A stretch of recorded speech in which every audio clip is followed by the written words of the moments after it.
Okay, in case you didn't notice, I'm redoing this last video that I did. I pulled it down. I was kind of irritated whenever I made the video and come across wrong. I think I came across wrong. Anyway, I wanted to redo it, and I'm in a little better mood. I think it'll be a lot better. Again, I want to apologize for my speech, the way I talk.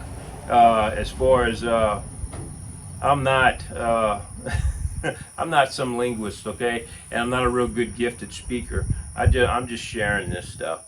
So whenever on one of my last videos, when I was showing, or my other videos, I was showing this quiver, my Native American quiver, and how I wear it, and why I think it was probably worn that way. Not all the time, but sometimes.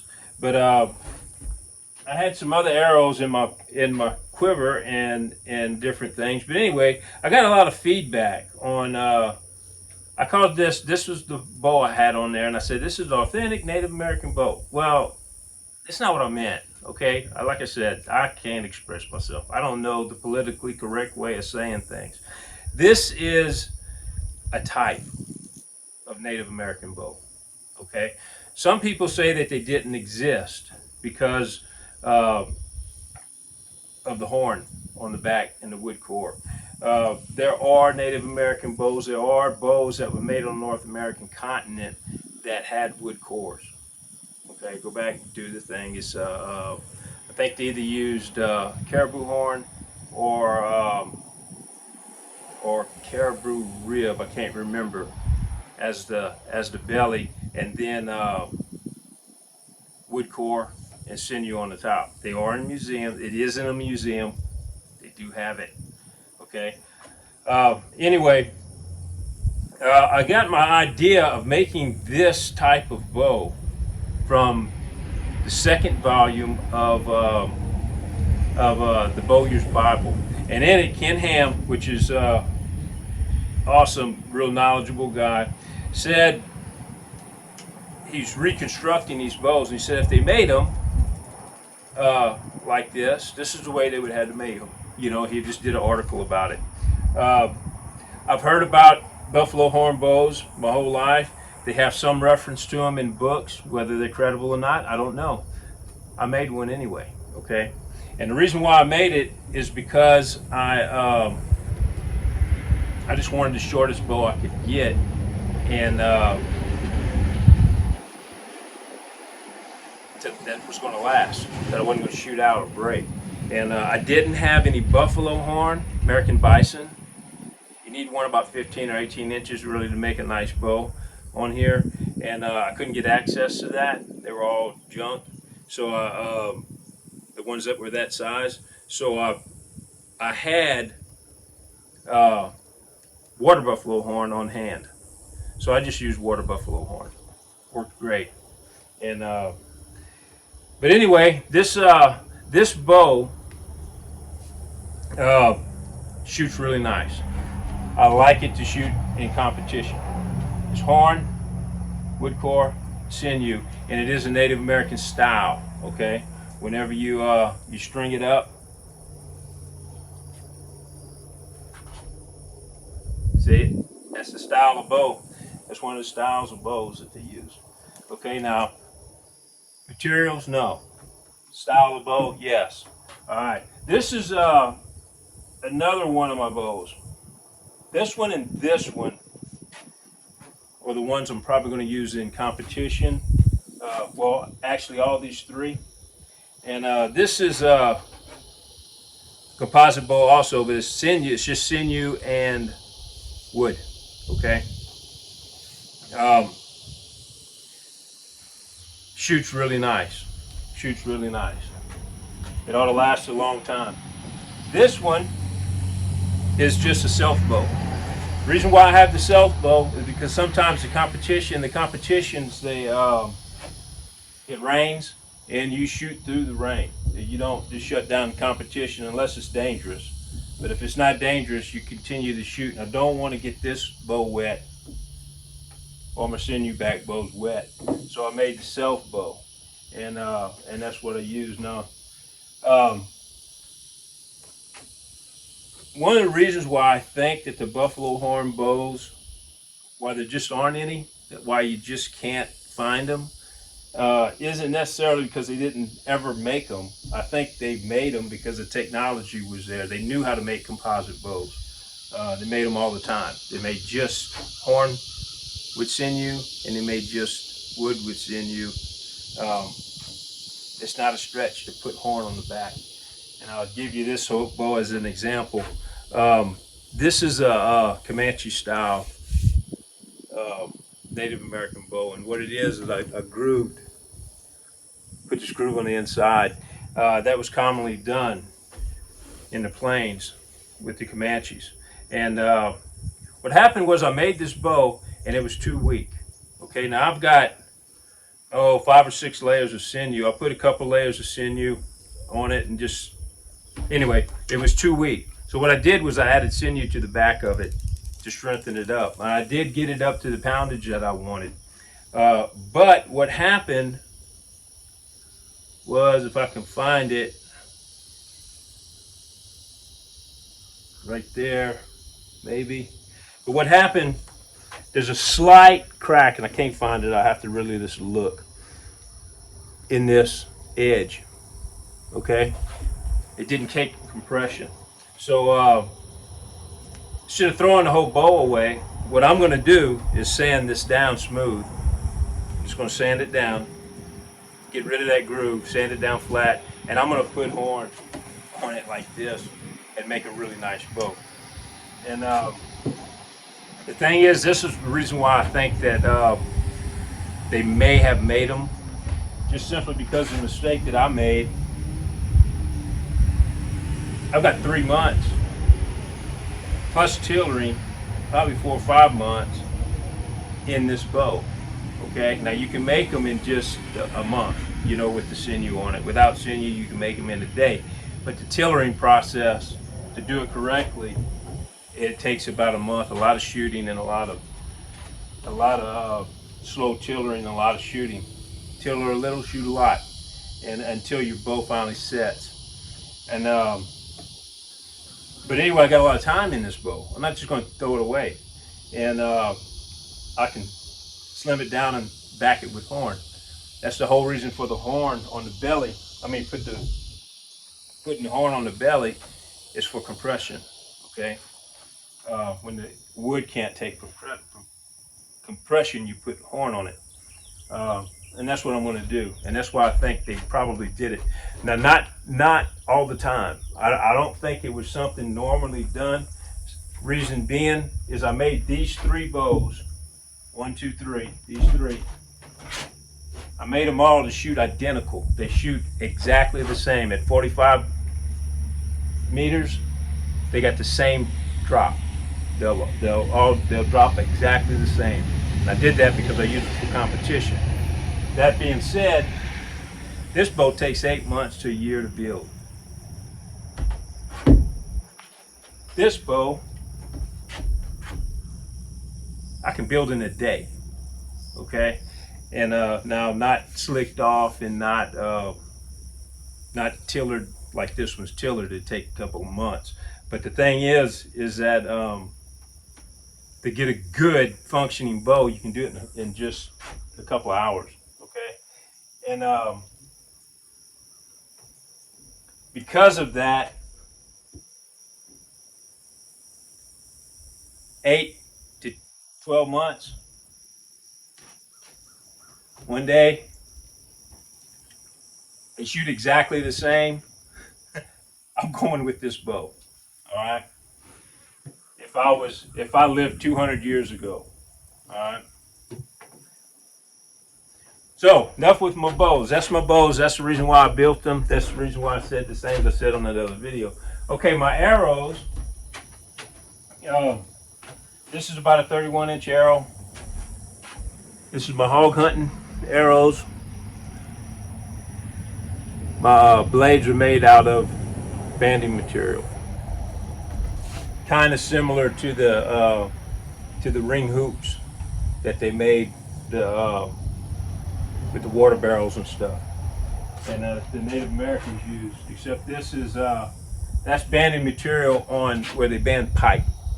So it's thick, big banding material. This is one of my shorter arrows. This is mainly,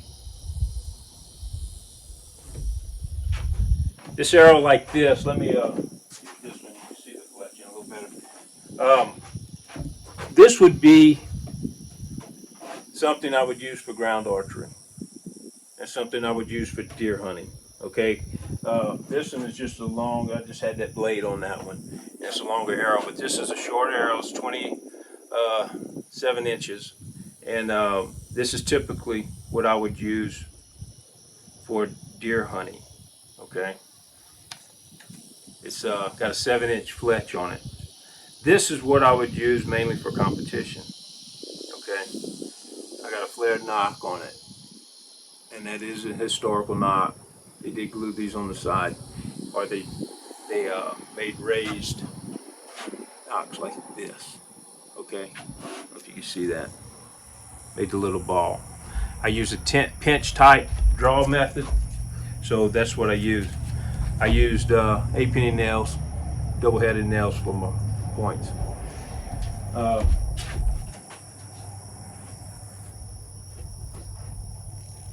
If I was going to be judged on authenticity, my garb and my bows and my arrows, this is the arrow I would use for competition. Okay.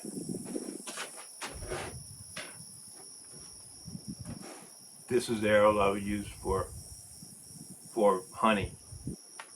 Doesn't have the flared knock. Fletching's a little tighter, doesn't make as much noise. Fletching's wider, has more accuracy. Flare knock, I can speed knock a lot easier. That's the reason. These are my practice arrows. And same thing. I have them drop down where I could grab them. I don't mess my fletching up. And this one's for pulling one at a time. I can pull it here.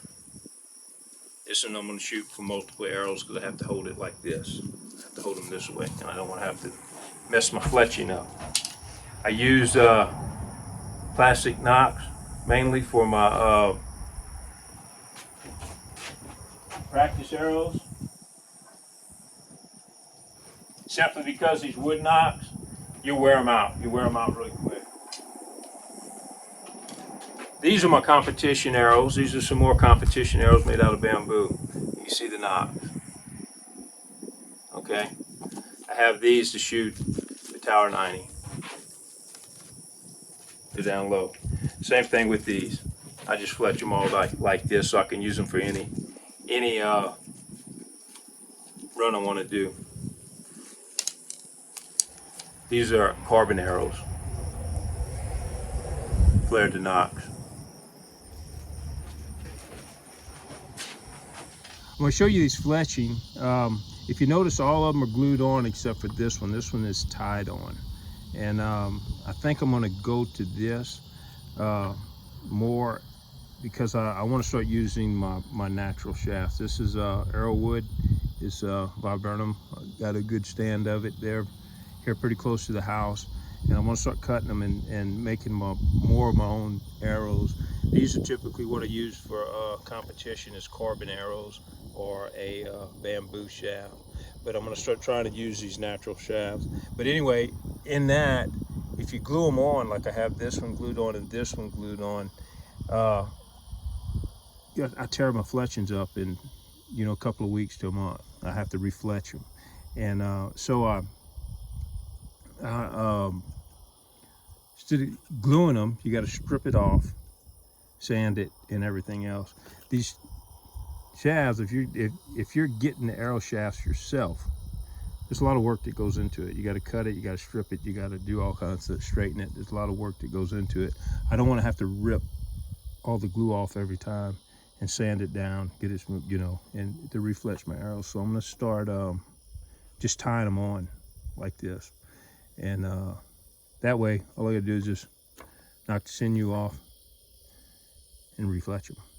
And I kind of think that had a lot to do with the reason why they tied on versus glued on You have some, you know, Native Americans authentic arrows, some tied, some glued.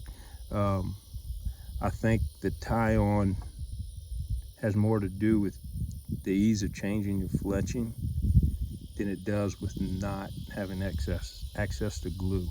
The glue's been around for thousands of years, hide glue and pitch glue. So the thing of them just not having glue, I can't see it. Hide glue is real easy to get. Kill one animal, you got hide glue, okay? So I think the tying on may have more to do with changing your fletch than it does with anything else. But anyway, that's why I'm gonna do it. I'm gonna try it, give it a shot, and there you go.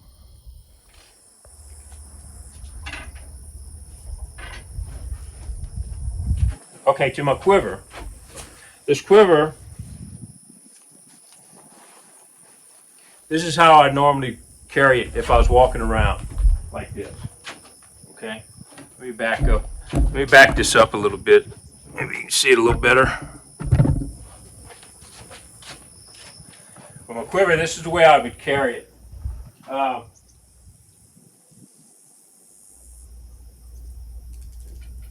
The reason I think they carried it this way is simply because of the ease, or most of them. Now, again, these guys were individuals, so they carried their quivers any way they wanted, okay?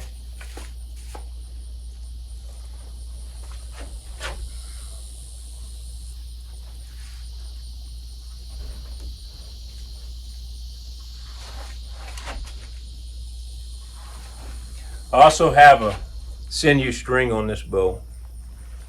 I swap back and forth.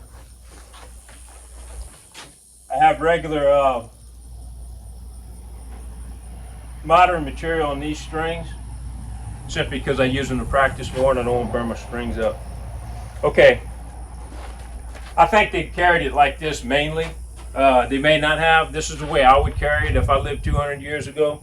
And simply because I carry it like this a lot, and when you get on a horse, you can mount a horse, you can do whatever. It's all out of your way. When you're, if you got to go through brush and all that, it's out of the way. Okay. Now this is the way I think.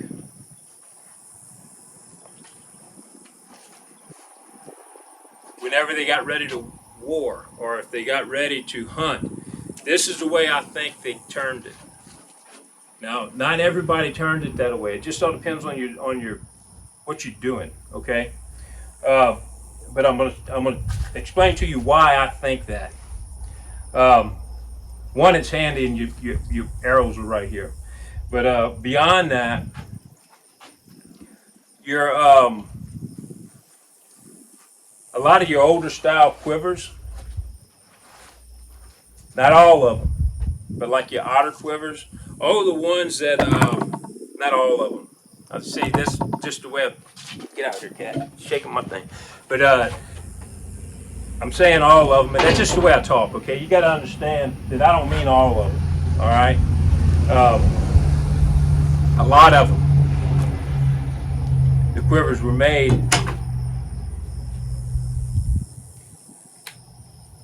out of, when they made them out of an animal skin. And what I mean, this is animal skin, but like with fur on it, okay? If they was going to make an otter quiver, say for instance, y'all know what I'm talking about. A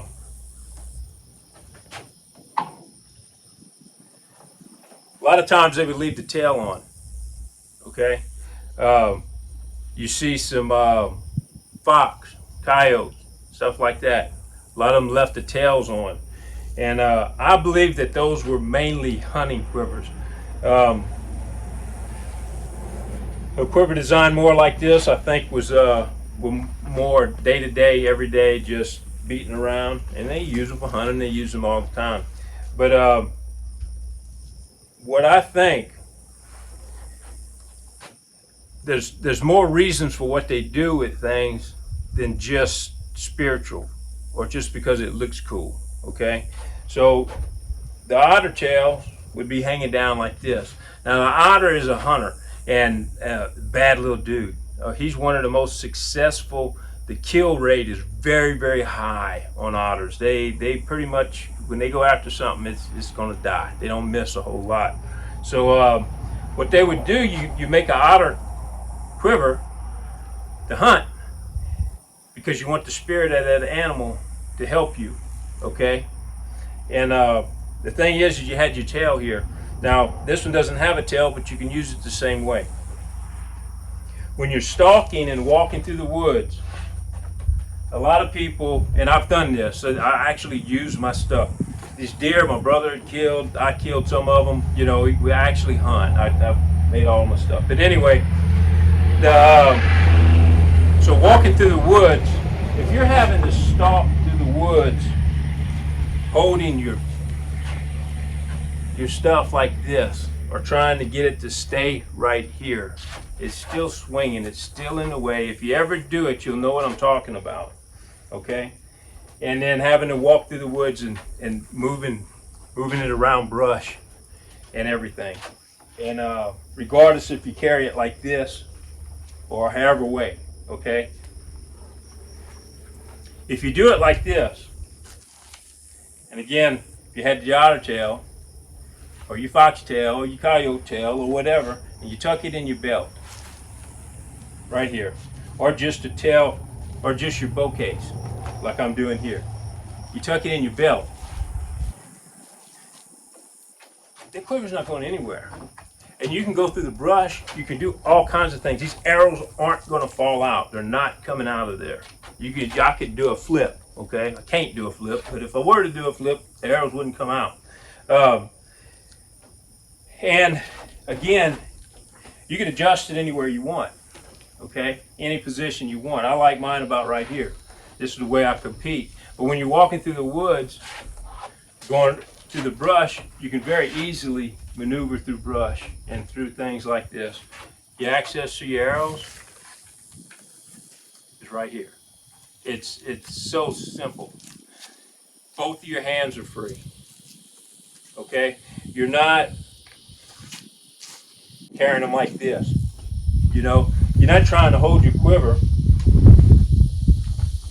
in the front, or hold your quiver and then you turn it loose and it moves slightly. If your tail's in it, in here, the movement isn't as great.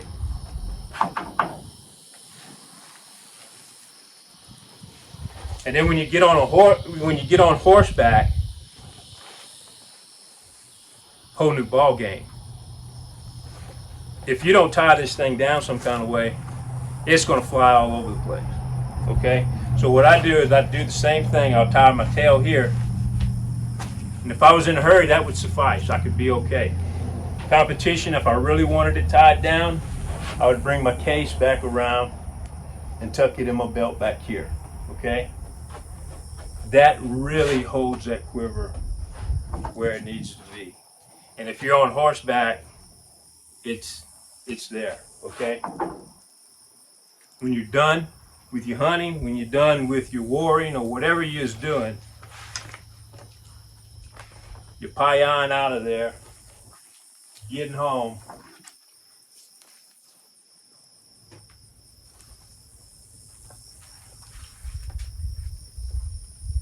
You put your bow up.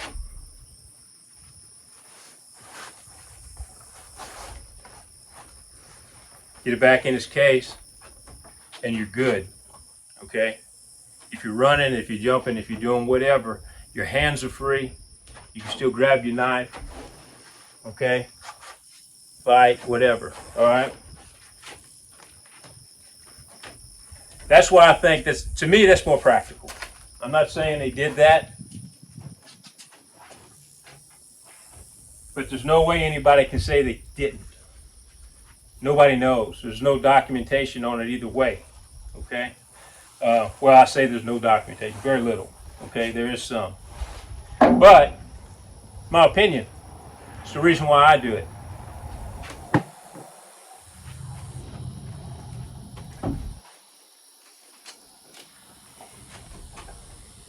Okay, my dress, you know, my garb, the way I dress. Um, this shirt here, dadgummit, I forgot my other shirt again. But this shirt here is a replica of 1700s all the way back up into to about 1830s ish. And it did have sleeves on it. They come on down here. My other shirt did, and it's a printed shirt. And it has sleeves. They would use cuffs up here to hold the sleeves down. Europeans and Native Americans did that. Out of the way when you're shooting and just work in general. What I did with this particular shirt, the thickness of it made real good char cloth, makes real good musket wadding and you know, stuff for your balls and shot. So what I did is I just cut my sleeves off. I used them for that, and it's hot. I just really don't care about wearing sleeves when it's hot like this. So that's why I did it. I went ahead and cut the sleeves off. You have documentation, you know, different pictures and stuff. Guys wearing no shirts, shirts with no sleeves, some, you know, all kinds. But this is a replica of a shirt back in the 1700s.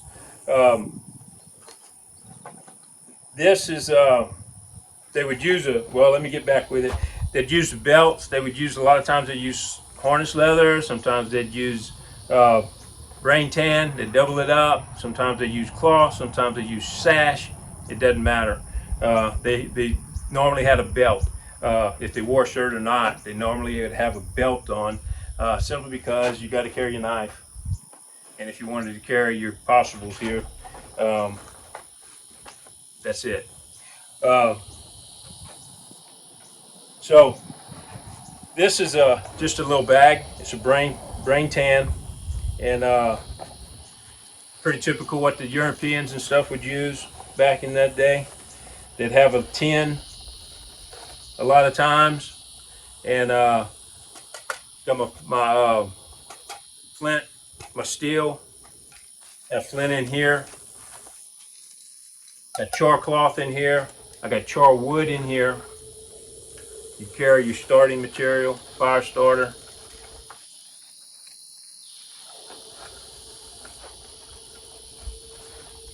And flint. And use it to start this. Have extra flint for your flintlock, whatever. Okay. This is a extra bowstring that I got wrapped around here, holding everything together. It's made out of yucca. Okay. I did that. I have that. Or if it's raining, I don't want to use my sinew string. I'm going to take my sinew string off. They still hold up to a lot of water. Okay. Not really necessary, but I do, because they're hard for me to replace. So I'll take my sinew string off, put my yucca string on. I don't use my yucca string all the time because they just don't last. You shoot through them pretty quickly. But anyway, my breechcloth.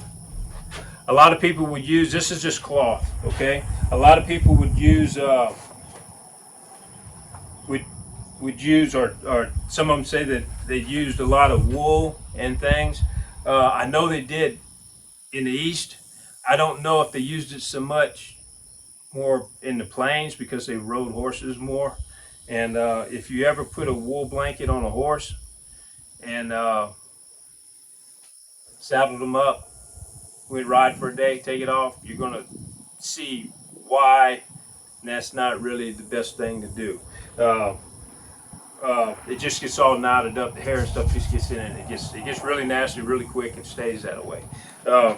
So the material, just plain material, I can use it. The hair doesn't stay in it that good. I can throw it in the washing machine, wash it, and it's done.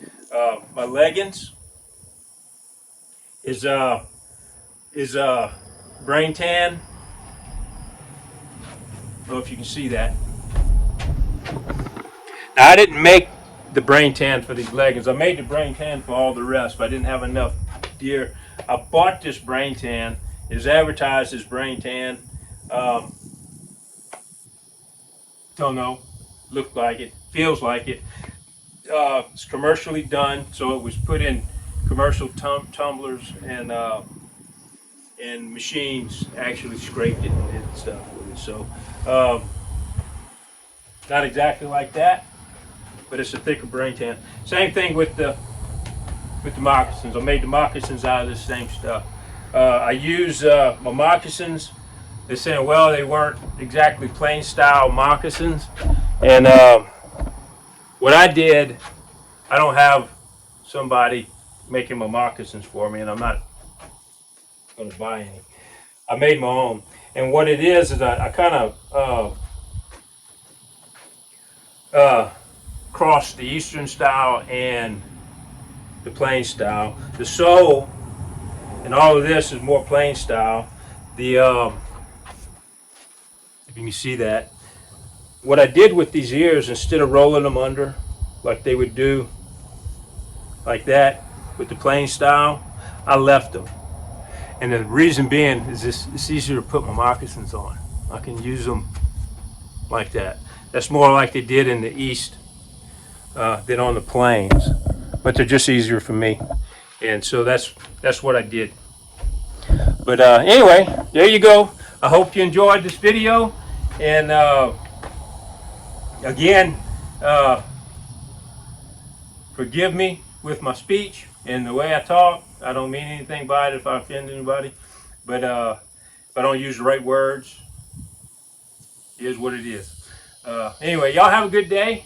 And if you have any questions, if you want any of this stuff made, if you'd like to purchase some, give me a holler. Send me a private message, or just message me, or whatever. Leave it in a comment, and I'll get back with you.